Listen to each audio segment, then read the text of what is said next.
Hello student, APS online classes में आपका स्वागत है। आज हम एक्सरसाइज 9.3 स्टार्ट करेंगे। तो एक्सरसाइज जो 9.3 है उसमें हमारा जो टॉपिक है वो है गुणोत्तर श्रेणी। हमने पिछली कक्षा में समांतर श्रेणी का अध्ययन किया था और जो श्रेणी होती है वो 3 प्रकार की होती है: समांतर श्रेणी, गुणोत्तर श्रेणी और हरात्मक श्रेणी। अब देखिए, समांतर श्रेणी का मतलब होता है अर्थमेटिक प्रोग्रेशन यानी कि एपी, जो हमने एक्सरसाइज 9.2 में पढ़ ली। उसके बाद आती है एक्सरसाइज 9.3 और समांतर श्रेणी के बाद आता है गुणोत्तर श्रेणी। जो श्रेणी का दूसरा प्रकार है वो होता है गुणोत्तर श्रेणी यानी कि ज्योमेट्रिक प्रोग्रेशन यानी कि जीपी, जिसको शॉर्ट में क्या बोलते हैं, संक्षिप्त में जीपी। तीसरा जो प्रकार आता है गुणोत्तर श्रेणी के बाद वो आता है हरात्मक श्रेणी यानी कि हार्मोनिक प्रोग्रेशन, जिसको बोलते हैं एचपी। तो एपी हमने पढ़ लिया, जीपी हम अब पढ़ेंगे और एचपी हमारे सिलेबस में इस साल है नहीं। अब देखिए, ये हमारी जो होगी 9.2 है, ये हमारी क्या है 9.3। ये एचपी जो है हरात्मक श्रेणी हमारे सिलेबस में इस साल नहीं है। तो गुणोत्तर श्रेणी के बारे में हम जानते हैं क्या है कि अनुक्रम, जो हमारा जो अनुक्रम है समांतर श्रेणी के हिसाब से चलते हैं। समांतर श्रेणी जो होती है हमारी वो होती है A plus D, A plus 2d और अंतिम पद होगा उसका A plus n minus 1 into D. इसी प्रकार से ए आर, अब यहाँ पर d खत्म हो गया, अब आता है यहाँ पर r, A R square, A R cube. इस तरह से लास्ट जो अंतिम पद है एनवा वो है ए आर की पावर n माइनस 1। एक गुणोत्तर श्रेणी का रूप कहलाता है जहां ए क्या है, प्रथम पद है, आर क्या है, सार्वय अनुपात। सार्वय अंतर नहीं है, सार्वय अनुपात। अब देखिए यहां पर अंतर और अनुपात में क्या फर्क है। इसके अंदर जो आता है हमारा डी आता है, इसको बोलते हैं हम सार्वय अंतर। इसके अंदर जो आता है हमारा आता है आर, इसको बोलते हैं सार्वय अनुपात। डी से मतलब होता है डिफरेंस, डिफरेंस का मतलब अंतर, अंतर से मतलब है सार्वय अनुपात। आर से जो मतलब है हमारा वो है रेशो, रेशो का मतलब होता है हिंदी में अनुपात यानी कि सार्वय अनुपात। अब हम जीपी के अंदर सार्वय अंतर नहीं बोलेंगे, सार्वय अनुपात बोलेंगे। मतलब दोनों का एक ही है, यहाँ पर ये डी है, यहाँ पर आर है, लेकिन ये क्या है, अंतर है, ये क्या है, अनुपात है। इसको सार्वय अंतर बोलते हैं, इसको सार्वय अनुपात बोलते हैं। तो ए प्रथम पद हो गया इस श्रेणी का और आर क्या है, सार्वय अनुपात हो गया। अगर हम ए का इन दोनों का आपस में गुणा कर दे प्रथम पद का सार्वय अनुपात से, तो दूसरा पद हो जाएगा। अगर हम इसका वर्ग करके इससे गुणा कर दे तो ये हमारा तीसरा पद हो जाएगा ए आर स्क्वायर। अब देखिए सार्वय अनुपात के बारे में। सार्वय अंतर जो हम ज्ञात करते हैं समांतर श्रेणी के अंदर, सार्वय अंतर किस तरह से ज्ञात करते हैं, दूसरा पद में से पहला पद घटाएंगे। लेकिन सार्वय अनुपात किस तरह से ज्ञात करते हैं, अनुपात का मतलब होता है दूसरा पद बटे पहला पद। सार्वय अनुपात की जो हम गणना करेंगे वो किस तरह से करेंगे, दूसरा पद बटे पहला पद। अगर हमको जांच करनी है कि क्या दी गई श्रेणी या दिया गया अनुक्रम जीपी में है या नहीं है, वो किस तरह से जांच करेंगे, दूसरा पद में पहला पद का भाग दे दो। अब ये जो हमने एग्जाम्पल दिया है इसके अंदर देखिए, दूसरा पद हमारा 6 है और पहला पद हमारा 3 है। मैं इसमें डी ज्ञात कर रहा हूं, जांच कर रहा हूं कि ये एपी में है या जीपी में है। तो डी हमारा 3 आता है। एक डी और ज्ञात करेंगे, 2 बार डी ज्ञात करेंगे तब जाकर हमको जांच होगी। तीसरा पद में से दूसरा पद घटाएंगे, दूसरा में से पहला घटा दिया, इसमें से इसको 3 आया, इसमें से इसको घटाएंगे यानी कि तीसरा पद 12 में से 6 घटाएंगे तो 6 आएगा। यानी कि डी का मान समान नहीं आ रहा है, जो अंतर है हमारा वो समान नहीं है, डी समान नहीं है, इसलिए ये एपी में नहीं है। यहाँ पर देखिए 3 दूनी 6, 6 दूना 12, 12 दूना 24, ये क्या है, जीपी है। आप देखिए जांच कैसे करेंगे इसकी। जीपी है आर बराबर सार्वनुपात बराबर दूसरा पद बटे पहला पद 3, दूसरा पद बटे पहला पद कितना आएगा 2 आ जाएगा। एक बार और जांच करते हैं सार्वनुपात की, किस तरह से कि तीसरा पद बटे दूसरा पद, तीसरा पद हमारा क्या है 12 बटे दूसरा पद क्या है 6, फिर भी कितना आएगा 2 आएगा। यानी कि अनुपात क्या है, प्रत्येक पद के बीच में जो अनुपात है वो क्या है समान है, यानी कि सार्वनुपात हर जगह पर 2 आता है, समान है, इसलिए ये क्या है गुणोत्तर श्रेणी होगी। इसी तरह से देखिए इसमें इसका भाग दे दो 20 में 10 का, तो क्या आएगा, अनुपात निकालेंगे तो क्या आएगा 20 में 10 का भाग देंगे तो 2 आ जाएगा। इसमें इसका देंगे तो भी 2 ही आएगा, इसमें इसका देंगे तो भी 2 ही आएगा। यानी कि अनुपात प्रत्येक पदों के बीच में समान है, सार्वनुपात जो आ रहा है समान आ रहा है, इसलिए जीपी है। तो सार्वनुपात ज्ञात करने का जो फॉर्मूला है हमारा दूसरा पद बटे पहला पद हो जाएगा। और अगर सार्ध अंतर ज्ञात करना होता तो दूसरा पद माइनस पहला पद करना होता। अब देखें आगे, जीपी का प्रथम पद। अब देखिए एपी का प्रथम पद क्या होता है फॉर्मूला, एपी का प्रथम पद भी ए ही होता है और जीपी का प्रथम पद भी ए ही होता है। जीपी का दूसरा पद ए आर होता है, ए आर, लेकिन एपी का दूसरा पद क्या होता है ए प्लस डी। यहां पर जीपी का A R A plus 2d ये समांतर श्रेणी का तीसरा पद होता है, लेकिन गुणोत्तर श्रेणी का तीसरा पद होगा ए आर स्क्वायर, चौथा ए आर क्यूब, पांचवा ए आर की पावर 4। इसी तरह जीपी का एनवा पद का सूत्र क्या होगा, एनवा पद यानी कि व्यापक पद, जनरल टर्म्स, और अंतिम पद यानी लास्ट टर्म्स, यानी कि टीएन बराबर क्या होता है, टीएन बोल लो चाहे ए एन बोल लो, टीएन बराबर होता है ए आर की पावर एन माइनस 1। ये फॉर्मूला हमको बस याद रखना होगा। अगर हमको इसमें तीसरा पद निकालना है, तीसरा पद जीपी का ज्ञात करना है, तो हमको ए प्लस 2d नहीं लिखना है, वो एपी का हो जाएगा ए प्लस 2d, ये हो जाएगा ए आर स्क्वायर। कैसे ज्ञात हुआ, इस जगह पर और इस जगह पर 3 रख दो तीसरा पद ज्ञात करने के लिए, T3 बराबर ए आर की पावर 3 माइनस 1, 3 माइनस 1 यानी कि 2। अगर हमसे कहता है कि 15वां पद ज्ञात कीजिए जीपी का, तो ए आर की पावर 14, ये हमारा हो जाएगा फॉर्मूला। और अगर कहता एपी का 15वां पद ज्ञात करो तो ए प्लस 14d होता, और जीपी का ए आर की पावर 14। अगर कहता है 21वां पद ज्ञात कीजिए जीपी का, तो क्या होता सूत्र ए आर की पावर 20। अगर कहता है कि 10वां पद ज्ञात कीजिए तो ए आर की पावर 9, ये हमारा फॉर्मूला होता। अब आगे देखें, जीपी के एन पदों का योगफल, जैसे हमने एपी के एन पदों का योगफल पढ़ा था n बटे 2 2a plus n minus 1 into D. इसी तरह जीपी के एन पदों का योग होता है, ये हमारे जीपी है, इनका सब का योग जो होता है क्या होता है एन पदों का, ये पहला पद, ये दूसरा पद, ये तीसरा पद, इस तरह से ये लास्ट एन पद, एन पद। तो इन सभी एन पदों का योगफल क्या हो जाएगा a इंटू, याद हो जाएगा a इंटू आर की पावर n माइनस 1, आर की पावर n माइनस 1 अलग है, ये इस तरह से नहीं है, ये आर की पावर n माइनस 1 ये नहीं है, ये गलत है। आर की पावर n अलग है, आर की पावर n माइनस 1 बटे आर माइनस 1। बिल्कुल इजी है क्वेश्चन, हम हल करेंगे। उसके बाद अगला जो आता है, दो संख्याओं के मध्य गुणोत्तर माध्य। गुणोत्तर माध्य का मतलब होता है ज्योमेट्रिक मीन, जिसको बोलते हैं जीएम। अब यहाँ पर हम क्या लिखेंगे शॉर्ट में, कैपिटल जी।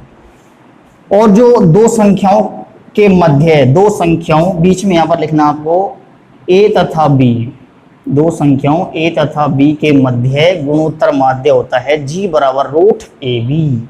ये केवल हमको याद रखना है, रूट ए बी। और अगर आता दो संख्याओं ए और बी के मध्य समांतर माध्य, जो हमने अभी पढ़ा था, समांतर माध्य को बोलते हैं अर्थमेटिक मीन, यानी कि एएम। इसको हम शॉर्ट में लिखते हैं कैपिटल ए, बराबर सूत्र क्या होता है, ए प्लस बी बटे 2। समांतर माध्य का ये फॉर्मूला होता है, ए बराबर या ए एम बराबर। और गुणोत्तर माध्य का होता है जी बराबर रूट ए बी। तो पहला क्वेश्चन देखिए, गुणोत्तर श्रेणी यानी कि जीपी, गुणोत्तर श्रेणी 5/2, 5/4, 5/8 डैश डैश डैश का 20वां पद और nवां पद ज्ञात कीजिए। अब देखिए, यहां पर लिखना आपको दी गई जीपी, ये लिख देंगे। माना जीपी का प्रथम पद ए सार्वनुपात आर है, ये लिखने के बाद लिखना है प्रश्नानुसार ए बराबर 5/2 और आर बराबर सार्वय अनुपात आर बराबर दूसरा पद बटे पहला पद, दूसरा पद बटे पहला पद। यहां पर एक चीज ध्यान दीजिए कि हमको जांच करने की आवश्यकता नहीं है कि ये गुणोत्तर श्रेणी या समांतर श्रेणी, हमको लिखा हुआ दिया गया है यहाँ पर कि गुणोत्तर श्रेणी है ये, हमको जांच नहीं करनी है कि गुणोत्तर श्रेणी है ये, हमको केवल आर निकालना है एक बार, दूसरा पद बटे पहला पद करके 5/4 बटे 5/2, दूसरा पद में पहला पद का भाग देकर 5/4 गुणा 2/5, यानी कितना आ जाएगा 1/2। ये क्या होगा हमारा आर का मान, सार्वय अनुपात। अब देखिए ये कह रहा है तब 20वां पद, 20वां पद का अगर आप लोग फॉर्मूला जानते हो, क्या होता है 20वें पद का फॉर्मूला गुणोत्तर श्रेणी के लिए ए आर की पावर 19। अगर नहीं जानते तो पहले आप लोग nवें पद का फॉर्मूला लिख लेंगे और nवें पद के फॉर्मूले में n बराबर 20 रख देंगे, तो 20वां पद का फॉर्मूला हमारा आ जाएगा इस तरह से कि Tn बराबर होता है ए आर की पावर n-1। nवां पद का फॉर्मूला गुणोत्तर श्रेणी के लिए, तो 20वां पद का हो जाएगा ए आर की पावर 20-1, n बराबर 20 रख देंगे तो क्या हो जाएगा ए आर की पावर 19। तो 20वां पद हमारा हो जाएगा,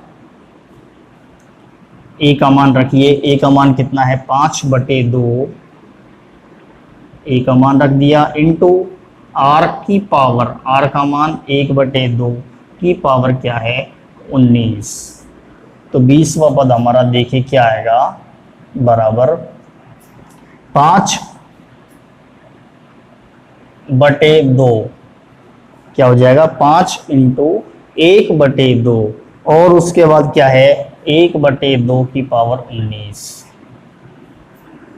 5 अलग कर दिया, 1/2 अलग कर दिया और r की पावर 19 20वें पद का फॉर्मूला है ये, 5 × 1/2 की पावर 20। हमको आंसर इसी जगह छोड़ना होगा, या फिर इसको ऐसा लिख सकते हैं 5/2 की पावर 20, यह आंसर यहाँ पर छोड़ना है। 1 की पावर 20 का मान 1 होता है और 2 की पावर 20 का मान निकालने की आपको आवश्यकता है नहीं। बड़ी गणनाएं जब आती हैं तो 2 की पावर 20 जैसे है 3 की पावर 20, इन गणनाओं को आपको हल नहीं करना है, टाइम ज़्यादा लगेगा, हमारा आंसर इसी जगह छोड़ना है, यहीं पर हमको पूरे नंबर मिल जाते हैं।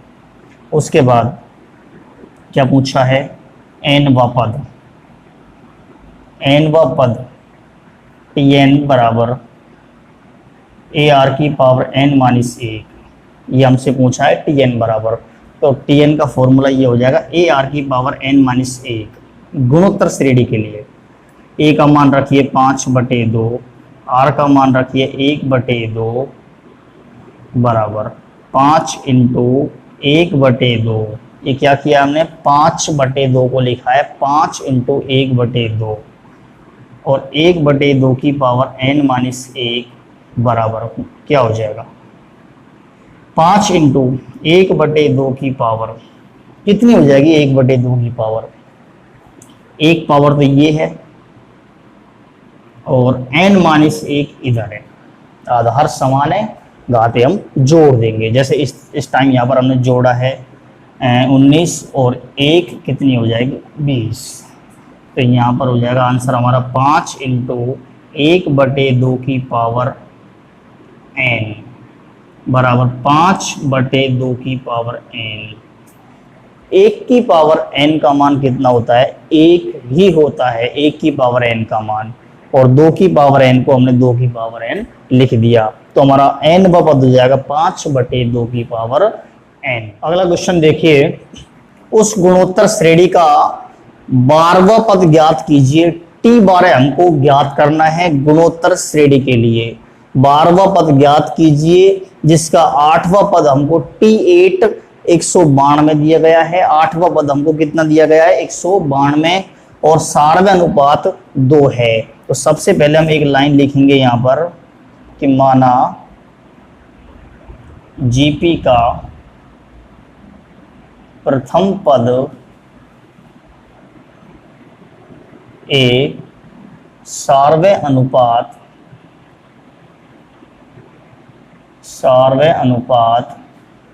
आर है,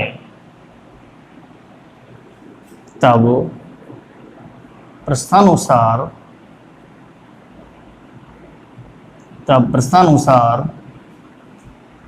आर बराबर हमको दिया गया है 2। सारवे अनुपात कितना दिया गया है? 2, लेकिन हमको प्रथम पद नहीं दिया गया। प्रथम पद हमको सबसे पहले ज्ञात करना होगा। एक तो हमको दिया गया है r बराबर 2, एक दिया गया हमको 192। 192 में क्या दिया गया है? 8वां पद, किसका? गुणोत्तर श्रेणी का, तथा 8वां पद हमको दे रखा है 192 के बराबर। 8वें पद का फॉर्मूला जल्दबाजी में हम a+7d नहीं लिखेंगे। ये क्या चल रही है? गुणोत्तर श्रेणी। तो गुणोत्तर श्रेणी का फॉर्मूला क्या होता है? 8वें पद के लिए क्या होता है? ar⁴ 8वां पद का ये फॉर्मूला है। nवें पद के फॉर्मूले में n बराबर 8 अगर हम रखेंगे तो 8वें पद का फॉर्मूला यही आएगा ar⁴। तो 8वें पद का फॉर्मूला बराबर 192। इसमें क्या करना है? r का हम मान रख देंगे 2 की पावर 7। r का मान कितना दे रखा है हमको? 2 दे रखा है। तो 8वां पद हमको 192 दिया गया है। 8वां पद बराबर 192। 8वें पद का फॉर्मूला ar⁴ होता है बराबर 192। फॉर्मूला बराबर 192। इसमें क्या करेंगे हम? r का मान रख देंगे बराबर क्या है? 192, या a इंटू 2 की पावर 7। 2 की पावर 7 का मान हम ज्ञात करेंगे। 2 की पावर 7 का मान कितना होता है? 128। 2 की पावर 7 का मान कितना होता है? 2 गुणा 2 गुणा 2 7 बार करेंगे कितना आएगा? 128, या प्रथम पद जो हमारा आएगा वो आएगा 192/128। इसको काटेंगे, कितनी बार कटेगा? 3 बार अंश कटेगा, 2 बार हर कटेगा। तो हमारा इस गुणोत्तर श्रेणी का प्रथम पद कितना आ जाएगा? 3/2।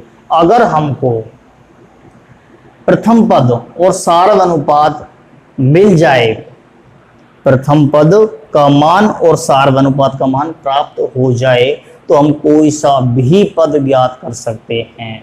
इसी तरह से अगर समांतर श्रेणी में हमको प्रथम पद और सारवे अंतर का मान ज्ञात हो जाए, तो हम उस जगह पर भी कोई सा भी पद या कितने भी पदों का योग ज्ञात कर सकते हैं। अब हमारे पास r का मान भी है और प्रथम पद a बराबर 3/2 इसका मान भी है। तो हमसे क्या पूछा है कि 12वां पद ज्ञात कीजिए। तब 12वां पद t12 बराबर ज्ञात करना है, जिसका क्या फॉर्मूला होता है 12वें पद का?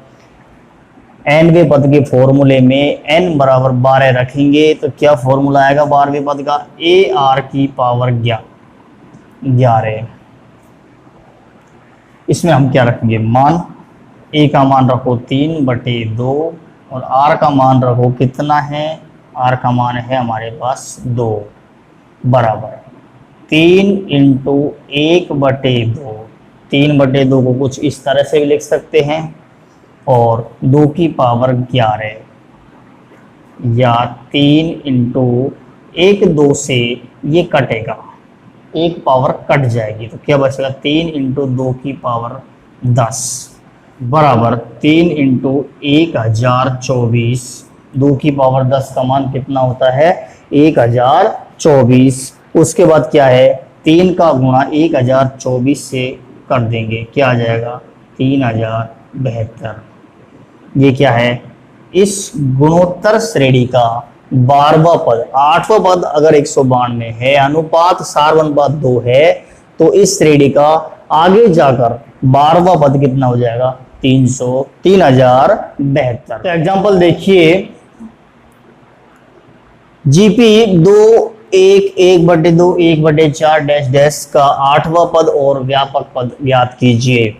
तो यहाँ पर हम सॉल्व करेंगे इस प्रश्न को कि माना जीपी का प्रथम पद ए सार अनुपात आर है, ये लाइन लिखनी है।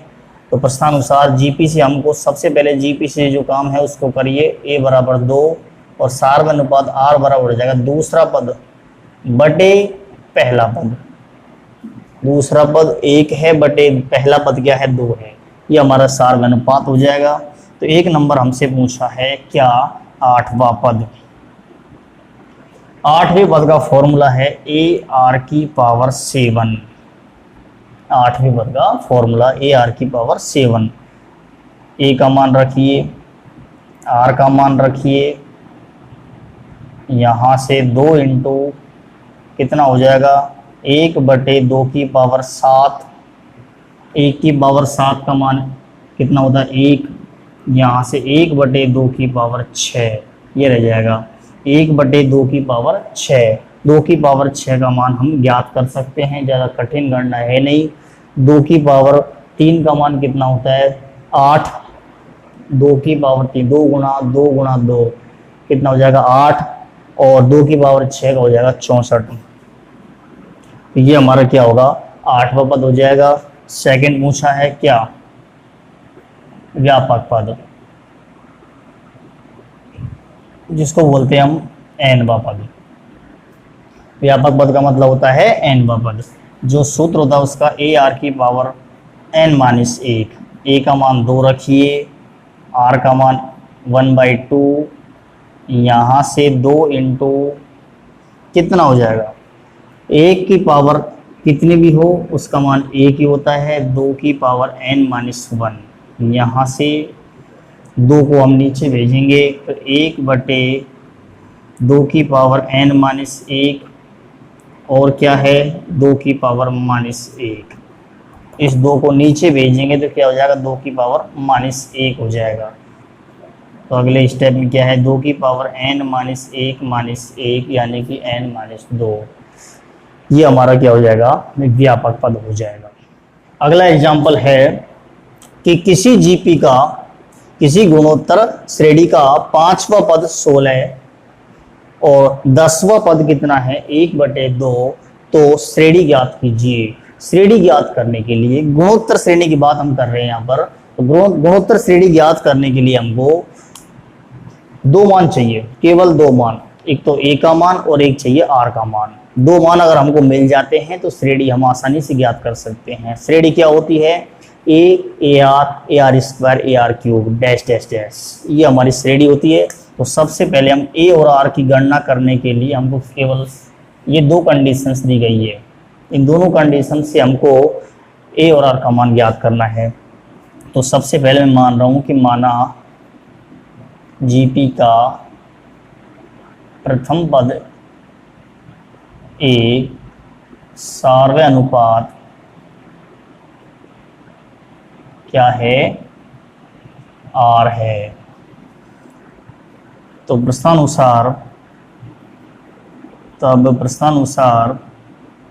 पांचवा पद दे रखा है हमको 16 के बराबर।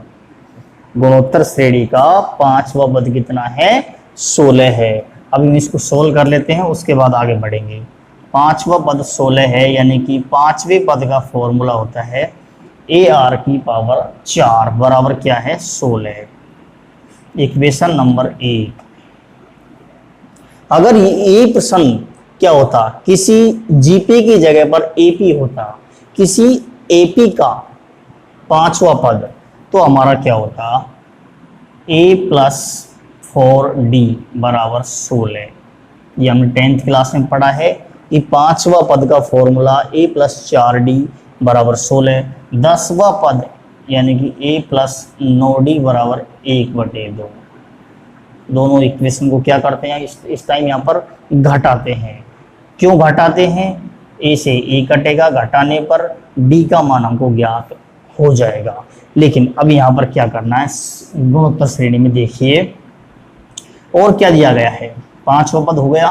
10वां पद क्या है? 1/2 के बराबर दिया गया है।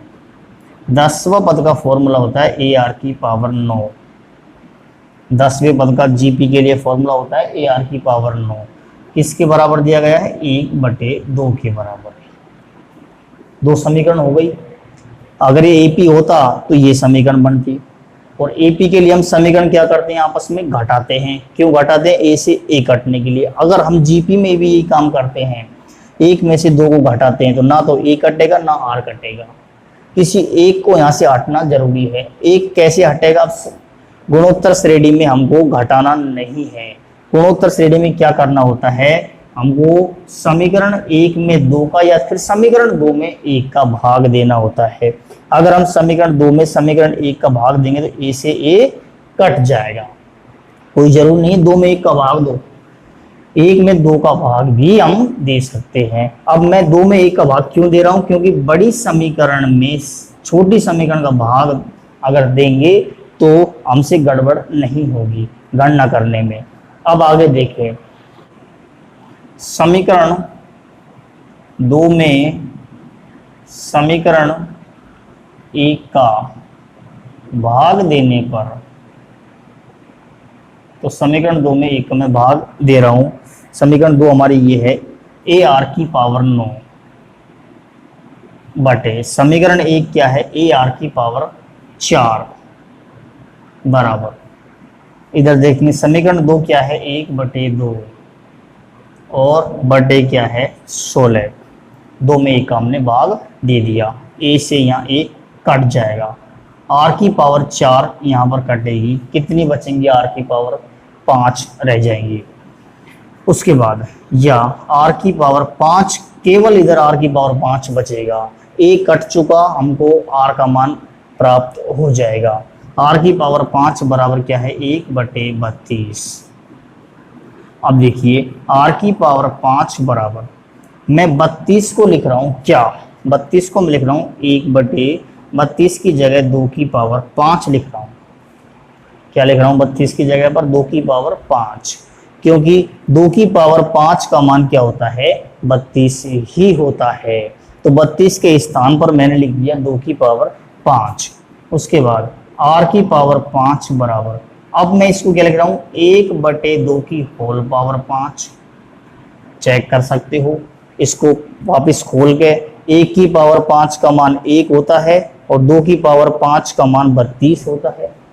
अब देखेंगे अब क्या है, एक रूल हमने पढ़ा था छोटी क्लास में, जब घाते समान हो, जब घाते आपस में पावर समान हो, बीच में इक्वल का चिन्ह हो बराबर का, तो हमारे जो आधार है वो भी क्या होंगे? बराबर होंगे। इधर आधार क्या है? आर है, उधर आधार क्या है? 1/2 है। जब पावर समान होती है तो हमारे जो आधार है वो भी आपस में क्या होंगे? समान होंगे, बराबर होंगे। तो आर बराबर क्या आएगा? हमारा सार्वनुपात हमको मिल गया। कितना है? 1/2। अब क्या करना है? अब देखिए आर का मान तो हमको प्राप्त हो गया, लेकिन ए का मान हमारे पास अभी नहीं है। ए का मान भी ज्ञात करना पड़ेगा। अब हमको समीकरण 1 में या फिर समीकरण 2 में क्या करना है, आर का मान रखना है। आर का मान रख के हम ए का मान प्राप्त करेंगे। आर का मान हम समीकरण 1 में रखेंगे क्योंकि समीकरण 1 क्या है, छोटी है। आर का मान 2 में भी रख सकते हो। समीकरण 1 में रखने पर तो पहली इक्वेशन में हम आर का मान पुट करेंगे। पहली समीकरण हमारी क्या है, ए आर की पावर 4 बराबर 16। ये हमारी पहली इक्वेशन है ये वाली। तो इसमें मैं ए आर का मान रखेंगे, ए आर की पावर 4 बराबर 16। ये हमने ए का मान इसमें रख दिया। या ए इंटू 1/, 1 की पावर 4 का मान 1, 2 की पावर 4 का मान कितना होता है, 16 होता है, बराबर 16। या ए बराबर 16 इंटू 16, या पहला पद जो हमारी गुणोत्तर श्रेणी है उसका पहला पद क्या हो जाएगा, 256। तो ये दोनों हमारे काम आ चुके हैं। अब लास्ट है हमारा श्रेणी ज्ञात कीजिए। अब हम श्रेणी भी ज्ञात कर सकते हैं, कोई सा भी पद ज्ञात कर सकते हैं। तो श्रेणी ज्ञात करने के लिए प्रथम पद